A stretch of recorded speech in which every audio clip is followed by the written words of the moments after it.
So our theme is creating community. It's a theme, it just feels as though it's a really relevant theme in the world today, almost more relevant than ever.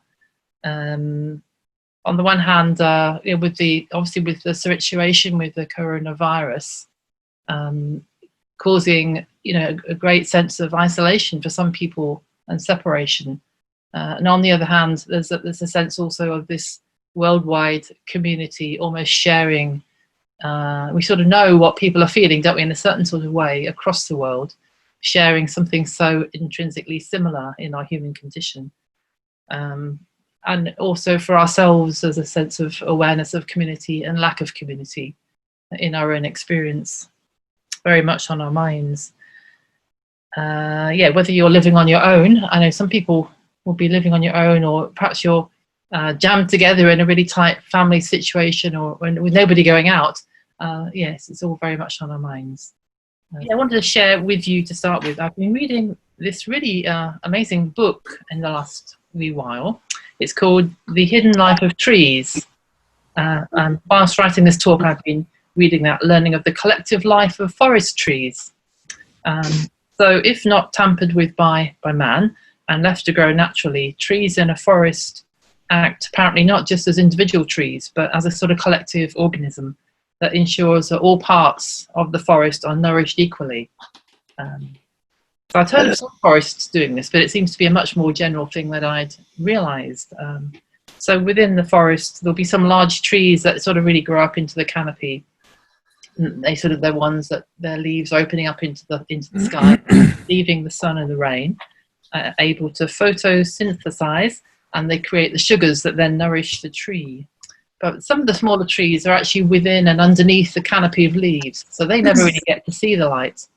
They haven't got access to the sun, and they can't photosynthesize or create their own sugar, their own nourishment.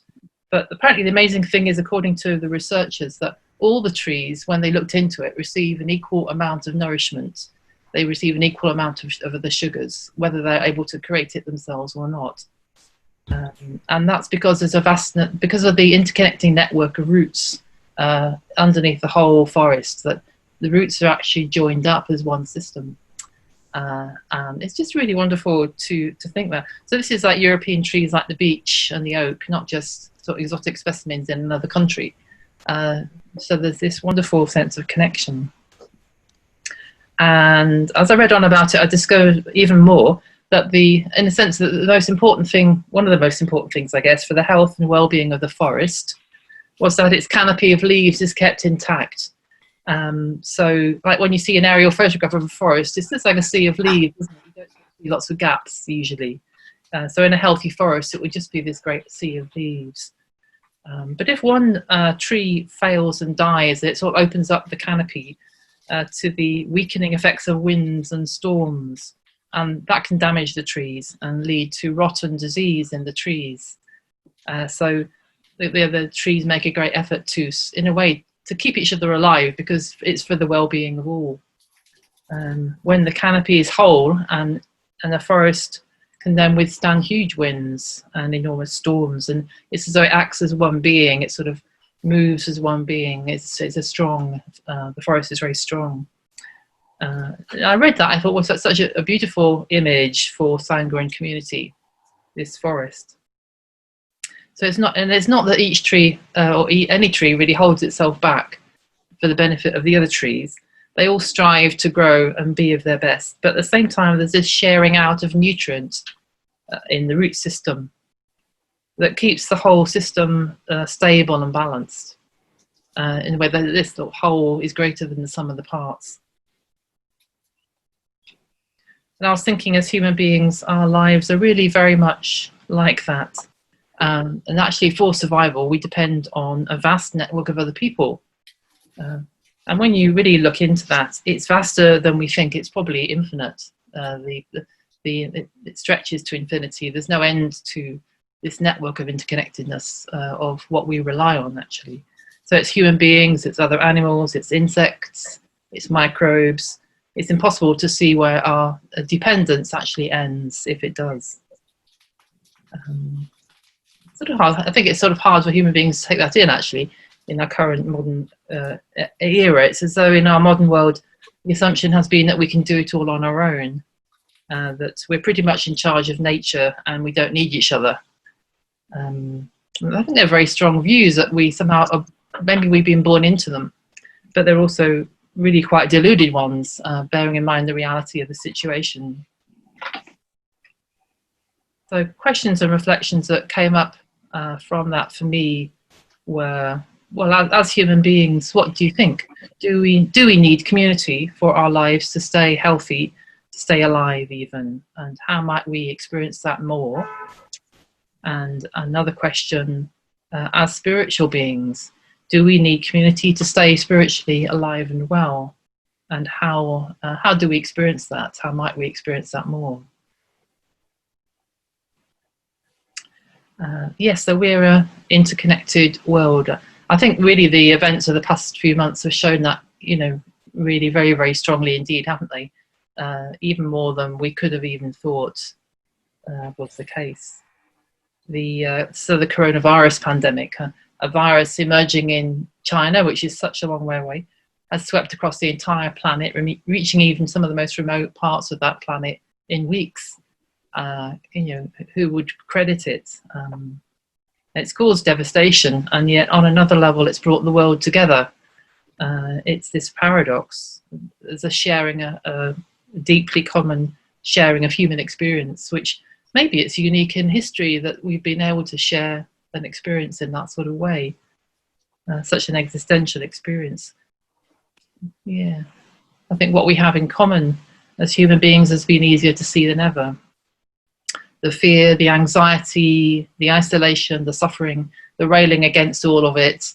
Probably all of us as individuals have experienced, you know, quite a lot of those qualities, a lot of those experiences. Yeah, so as the fact that we are basically the same as other human beings, it's almost been like a meditation in that, hasn't it? That there's such a similarity. So that's a gift, I think, that we can, you know, a gift of reality for us to take in a bit more.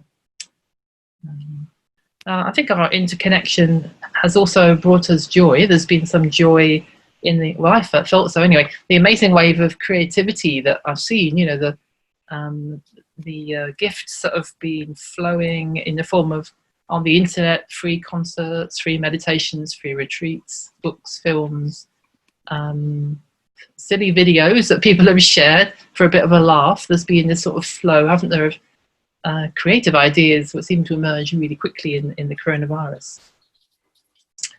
And the other thing I felt myself as well, apparently the majority of people, certainly I think it was in this country, have said that they felt more in touch with their neighbours and their local community during this time of coronavirus than they have done before. I think it was like 3/4 of people said that. And I know I've felt that myself. I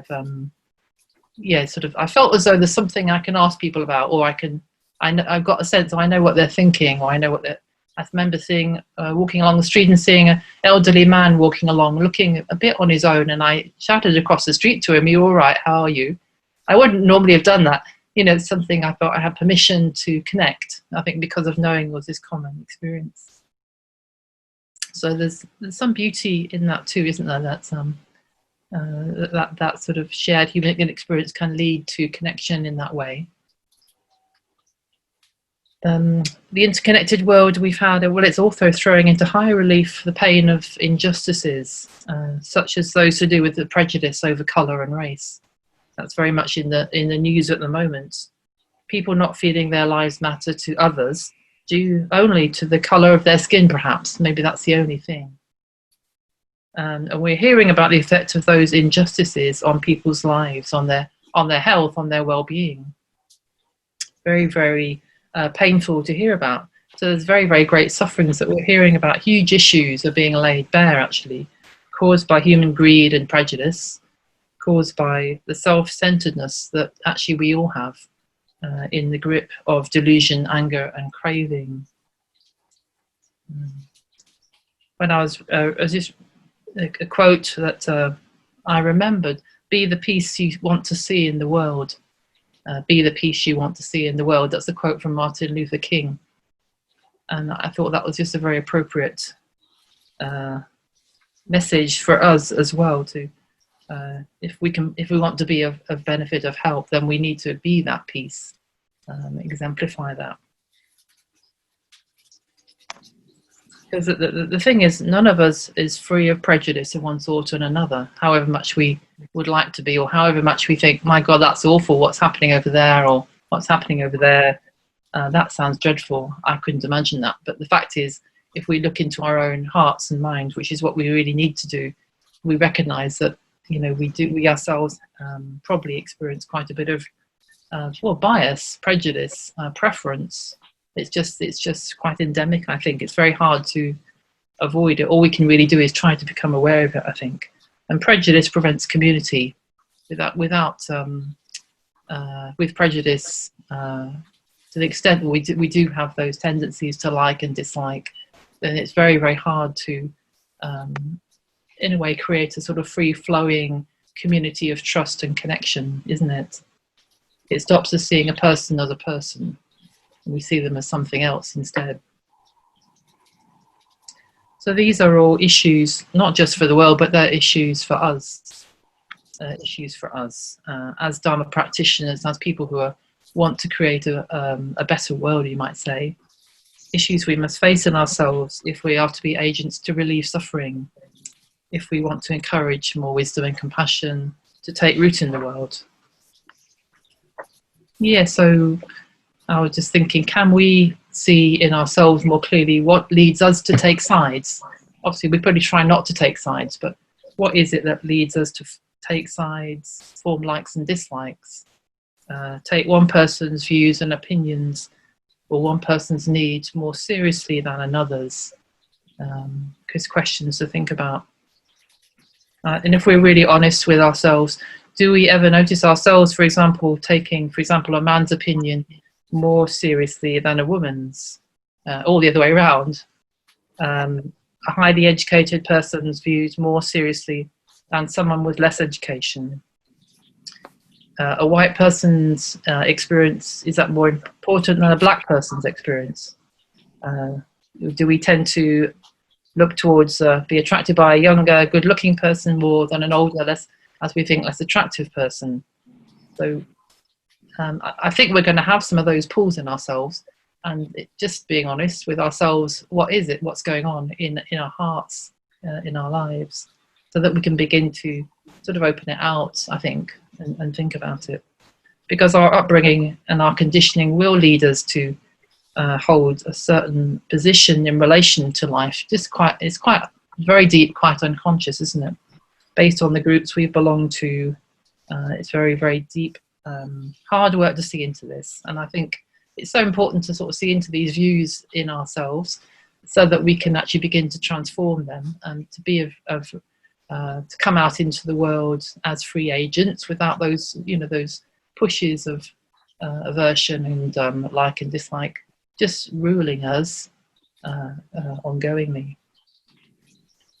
So yes, our task is to sort of try and strip away the assumptions and expectations we have about others, to look beneath the surface of our experience of them, to find a tender, living, breathing human being who has so much in common with us and with all beings. I think that's the first task of maybe it's the basic underlying task of community building, to find a human being beneath every face that we meet. In the words of the meditation, to generate the bodhicitta, all beings want to be happy and none want to suffer. And when we really know this, we will not harm in any way. There's a journey of really knowing this. And of course, the Metabhavana meditation is really intrinsic practice. It's in a way, it's a sort of simple practice, but it's a far-reaching. I found it really, really difficult when I first started doing it. There's such a lot to it, and I think it's the most transformative of practices.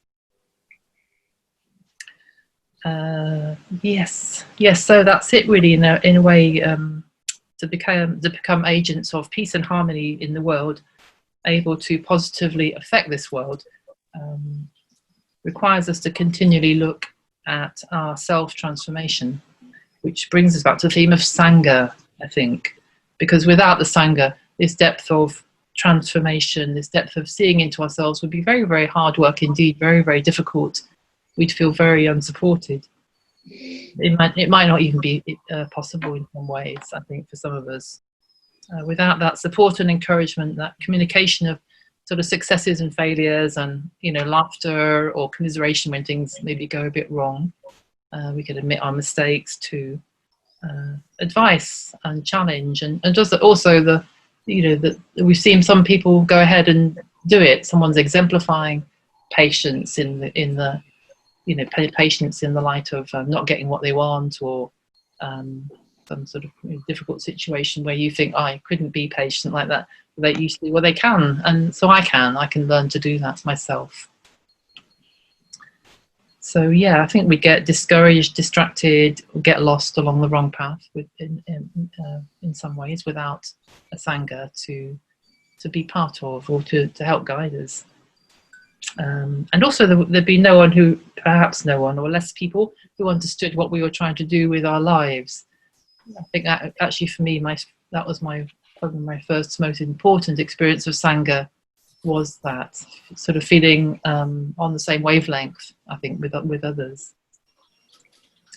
So yes, Sangha is an important part, or it could be an really important part to support our transformation, to make the best of ourselves for the benefit of the world. It could be the place where we can be supported. So how do we create Sangha? How do we strengthen Sangha, or make it even more a place of nourishment and mutual support? And that's what this weekend is all about. It's the theme of our weekend: how to create meaningful connections, how to create a warm and strong Sangha that will be a beneficial force in the world. So yeah, I think many conditions go to support Sangha, but this weekend we're focusing on a teaching of the Buddhas called the Four Samgrahavastus, which has been translated as the means of gathering people together in kindness, sympathy, friendliness, and help. I think that's really lovely. The means of gathering people. I like the word gathering anyway. It sort of feels like it's sort of quite a loose, sort of attractive sort of word. Gathering people together in kindness, sympathy, friendliness, and help. So there's four ways. They're four very practical ways of being, actually. They're ways of being, or they're things that we can do, put into practice in a very straightforward way in our lives. And they will, all of them, conduce to friendship, friendliness. They'll conduce to trust, mutual helpfulness, and good communication. And they're what we can each do to nurture Sangha, and to help it heal if needed, which often it does need a bit of healing as well as creating, to support it to thrive in the freedom of no conflict, of lessening conflict in joy and harmony. And as with every other Buddhist practice, it's going to help us transform ourselves at the same time. So it's a win-win situation, really. They are four lovely qualities. And some of us will have been watching Tara Vandana give her really lovely talks. There's been 2 talks so far on Friday evenings on the Four Samgrahavastus. And she's got 2 more to do, so we're halfway through. And she's gone into some depth on the first 2, and which actually are the 2 that I'm going to be covering this morning. The practices of generosity and kindly speech. And Aparajita tomorrow is going to be leading the morning, and he'll be looking at the next 2.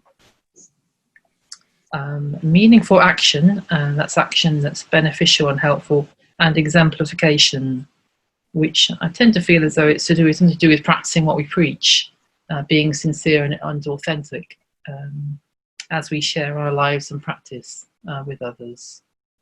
Yeah.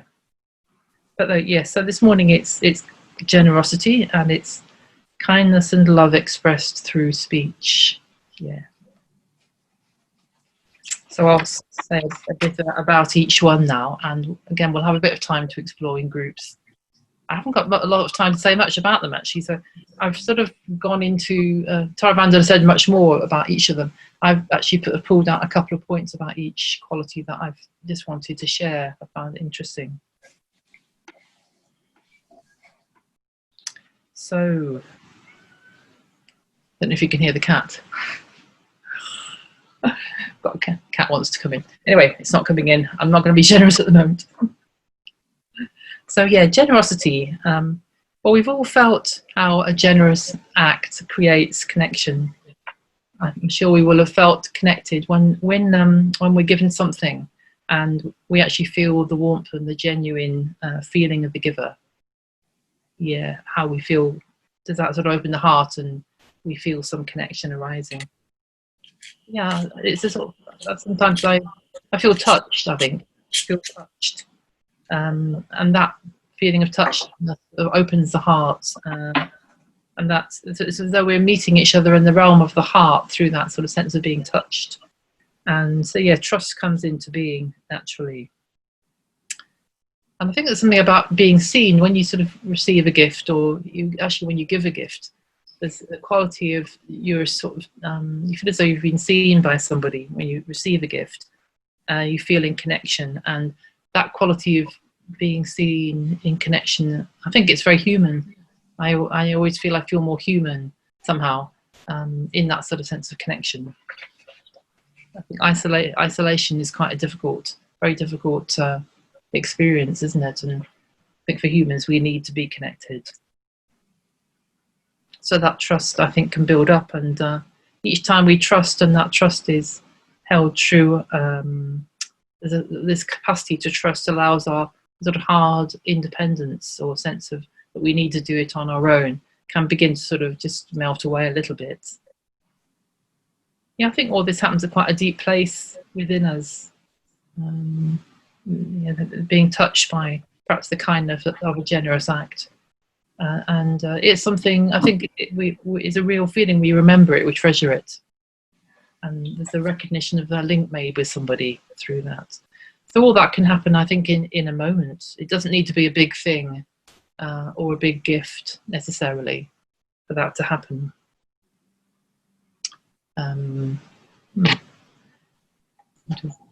Yeah. So the gift could just be a look from somebody that says, I see you, I sense how you're feeling. Yeah, I think got a sense that how you are actually. Just being seen in that sort of way.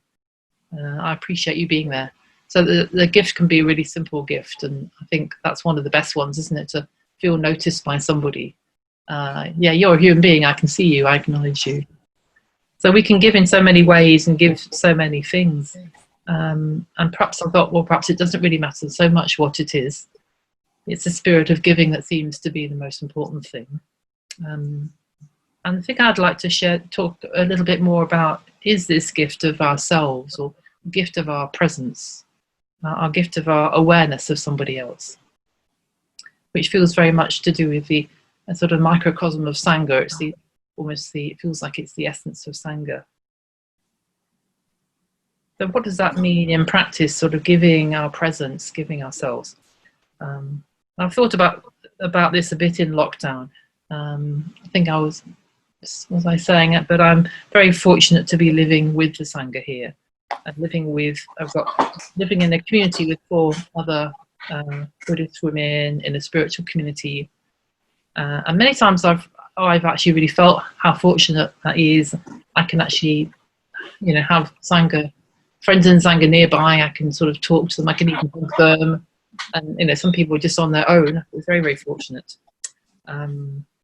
At a time when it isn't that easy for other people.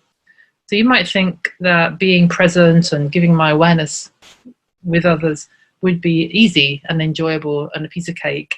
But no, it hasn't actually been like that always. It's been a challenge. I've been surprised actually. And I've had to reflect why that is, which has been very beneficial to my practice. For example, I live down in it's not exactly a basement, but it's a tiny basement. It's got a lot of light if you're beginning to worry about me. Anyway, and kitchen's upstairs. So when I want a cup of tea or a cup of coffee or something, I come upstairs. So I sort of come upstairs thinking, oh, I'm just going to make a cup of tea and then I'm just going to have a quiet bit of time. And I come up to the kitchen and there's about 3 or 4 other people all trying to make tea at the same time. So I find this incredibly testing of my patience. It's been quite salutary, really, to notice how often I find that when I come upstairs. I just want what I want when I want it. I'm not really.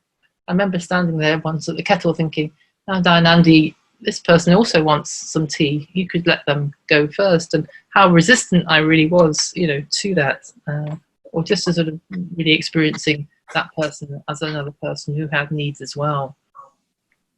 So it made me sort of stop in my tracks. And once I'd noticed that reaction, I began to try and sort of feel into myself what it was in myself that made me so tight in relation to others, also sort of limited or self-centered. And it is basically craving. It's basically one of these root poisons of craving, delusion, and inversion as well, because I'm sort of pushing people away.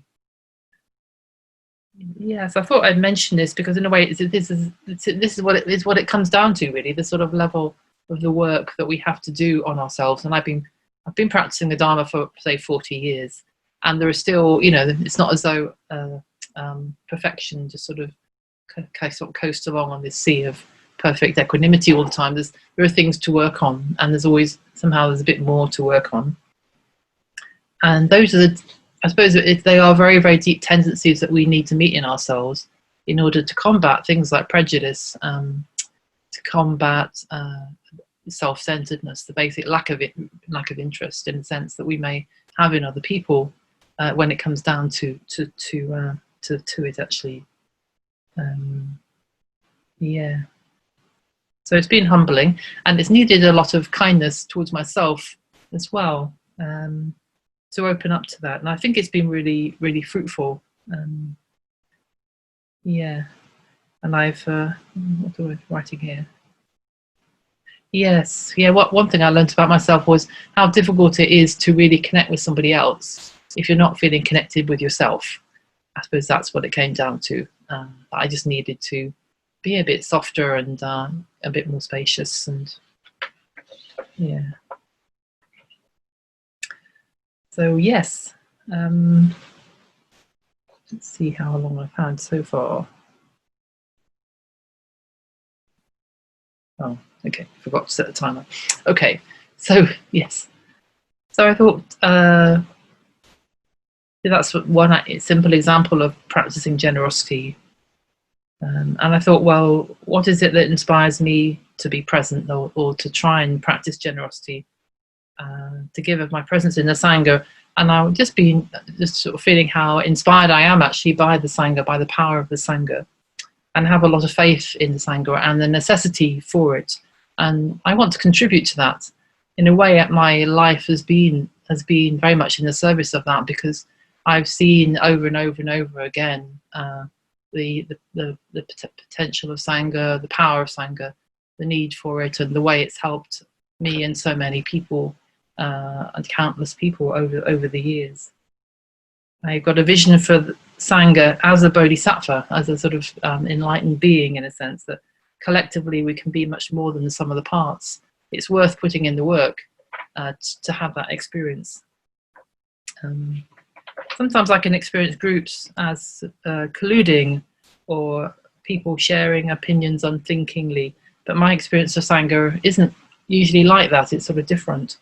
I feel it more often holds a collective wisdom that is precious. Even sort of, we're all sort of quite ordinary, really, but there's a sort of wisdom that I think can come about in a collective. My ordered chapter, for example, we're special as well as ordinary, but there is a sort of wisdom that's there. I think Sangha is very, very important and precious, and yes, when I come to it in humility, I'm good enough as I am, and I don't need to be other than myself. So that's just so precious. The kind and loving speech is the second area I was going to be looking at, and I was reflecting on that, how absent that can be in our modern world. It seems, particularly in the public domain and in social media. I can feel myself really cringe sometimes, pull back when I read or hear how people sometimes speak about each other, even to their face. I mean, politicians are, I suppose, an obvious example. It can be especially shocking watching election campaigns when the politicians speak untruthfully as well as unkindly to each other. It's sort of, you think, how can they get away with that? It's a strange world, an unhappy world in that way. And I was thinking about kind speech, writing this, and it came to me how unkind, untruthful speech is. That untruthful speech is actually also very unkind, and how unkind it is to mislead people, basically. How unkind it is to sow seeds of confusion and doubt, so that people don't know what to believe. I think that's almost more deeply unkind than harsh speech. It's sort of, it can be so disconnecting, and it pulls people, groups apart, I think. And it's Bhante has said that civilization breaks down without truthful speech, that without the truth there can be no trust. And so civilization can't just be based on rules, it needs to be based on trust and connection. So it is so when there's no truth, there's no common ground. People don't know what to base their lives on, and truth is so important. So I think, you know, kind speech does really need to be true, I think.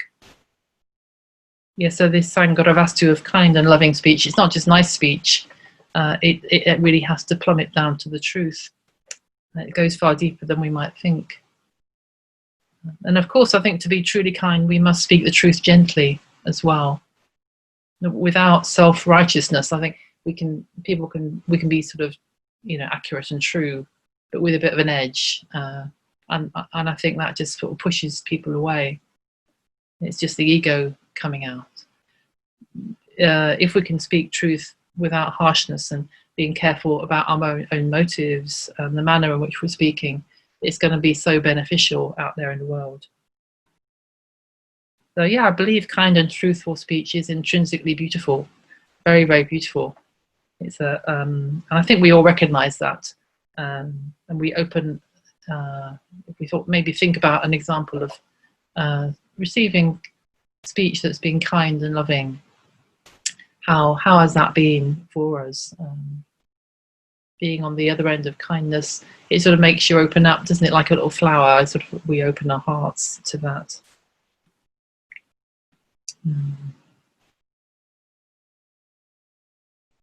Yeah, we sort of open our defences, I think, with kindness. And again, along with generosity, I think trust is what happens. We can trust where there is kindness. We relax. And I think we also, again, we feel more human, more confident and more connected in that sort of atmosphere of kindness, kind speech. It's it's very powerful in the effect it has. So yes, there's a giving of kind speech and the receiving of it, and sort of how important it is also to receive, and that's a form of giving, I think, as well, to not block off from kindness. Even if we find it difficult, sometimes we do. Who knows why we sometimes find kind speech difficult to receive? Maybe it's embarrassing or something, but it's important not to cut off from that too. Yeah, denying a gift of kind speech, I put as a negation of the giver. It blocks the connection in a certain sort of way. So yes, yeah. When we're held in kindness, we can feel truly human. Again, just quoting from Bhante, I think it was in his talk on the Four Samgrahavastus, he said something. He said, "We may remember a kind word spoken to us for the rest of our lives." It's had such an impact on our hearts. So lovely. It brings tears to my eyes actually thinking of that. It's sort of so beautiful, a thought, and it's so true. Yeah. So I find that really moving, and I think it inspires us to make the most of our speech.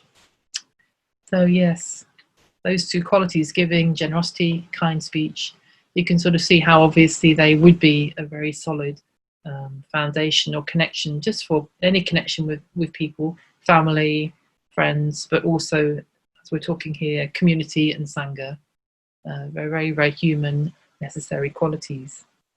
So through being in connection in that way, we can begin to see more deeply the truth of how similar we are to each other despite our differences as well. I think we open to, in a way, the mysteriousness, the vastness of every human being, if we open to connection in that way.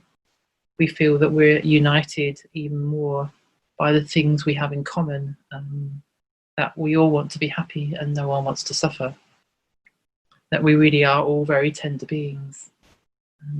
And these practices are very transformative, very sort of, they go into the heart and into our conditioning, and they transform. So after we take all this to heart, I was thinking, reflect on this and practice in this way over the years. Why should not the bodhicitta arise amongst us in our midst in this spiritual community? I think it's to do with keeping on going at a very sort of steady level of opening the heart, taking the next step forward in small ways. That's where the bodhicitta, that's where the bodhisattva comes from. It's not some great leap of vast self-abnegation. It's actually sort of just taking the next step forward and letting go of a little bit more of the hard crust of self. Yeah. So yeah, let's go for that then, and I think we can do that together. Yay! With all our support. So yeah, so that's a little bit of an introduction to the well, I wanted to talk about community itself and what might pull community apart in terms of prejudice and just not seeing others fully or clearly. So this is the first two, the Sanghavastus, ways of gathering ourselves in kindness. And I was thinking, coming back to the image of the forest at the beginning, well, we could be a really strong, big strong forest, nourishing the roots equally, and yet all striving to grow as tall as possible and create this most beautiful canopy of leaves that just withstands all the winds of greed, hatred, and delusion. Yeah, we can. It'll be really lovely.